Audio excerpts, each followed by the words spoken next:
si ce qu'on voit pas est plus réel que ce qu'on voit. L'invisible autour de nous est partout. Tout d'abord, il y a l'invisible sensoriel, où on voit avec nos yeux, mais nos yeux ont une vision limitée. Par exemple, on voit pas l'infrarouge, l'infraviolet, les rayons UV, les rayons gamma. L'oreille, c'est pareil, on entend, mais pas tous les sons qu'il peut y avoir. Donc c'est scientifique, le monde qu'on perçoit, c'est une interprétation biologique et une interprétation que le cerveau se fait, mais pas une vérité objective.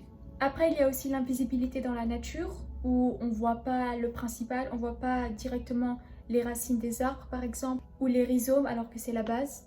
On ne voit pas l'oxygène, on ne voit pas le vent, on ne voit pas la gravité alors que c'est des lois universelles. En gros, l'essentiel est caché mais est fondamental et sans ça on ne pourrait pas vivre. Les émotions aussi sont invisibles, on ne voit pas la peur mais on la ressent, l'amour, la colère, la compassion, l'empathie, c'est des choses qu'on ne peut pas voir ni toucher avec nos sens mais qu'on peut ressentir avec le cœur. D'ailleurs, nos décisions sont souvent dictées par ce qu'on ne peut pas voir. On ne peut pas voir par exemple l'intuition, mais on prend beaucoup de décisions basées sur l'intuition, basées sur ce qu'on ressent. Après, il y a aussi l'invisibilité scientifique, avec les atomes, le champ magnétique, qui eux, on peut les voir seulement si on utilise des effets très spéciaux. Mais comme ça, dans la vie de tous les jours, c'est impossible à voir alors que c'est aussi la base. D'ailleurs, le cosmos est fait de matière noire et d'énergie noire. 95% de cette énergie-là est invisible, donc 95% du cosmos nous serait invisible. Il y a ensuite des théories qui viennent. Il y a ces personnes-là qui disent que de la même manière qu'on ne voit pas le principal, on ne voit pas Dieu et on ne voit pas les entités, mais pourtant ils sont là, ils sont fondamentaux. Ensuite, il y a d'autres qui disent qu'on ne voit pas ce qui se passe sous nos yeux, qui n'a peut-être pas un rapport spirituel, mais qui existe bel et bien, comme par exemple les multivers ou alors les choses comme ça qui existeraient, mais parce qu'on ne peut pas voir, parce qu'on est limité, on pense qu'ils n'existent pas. Ensuite, aujourd'hui, avec la physique quantique, ça renforce encore plus cette idée-là d'invisible et aussi du fait qu'on manque de connaissances. Par exemple, avec l'intrication quantique ou des atomes, des particules, on va dire, ils peuvent instantanément être connectés même s'ils sont très loin. Ça, c'est vrai qu'on ne sait pas, on saurait pas encore expliquer le pourquoi du comment. Mais on sait qu'il y a des choses qu'on voit sûrement pas, une connexion invisible, un fil invisible, quelque chose qui les relie qu'on ne peut pas directement voir et apercevoir. Il y a aussi ce que nous on perçoit de vide. Le vide n'existe pas, le vide, la science l'a prouvé que il y a de l'énergie, il y a des frémissements, il y a toujours quelque chose. En fait, le vide, c'est pas rien, parce que rien n'existe pas.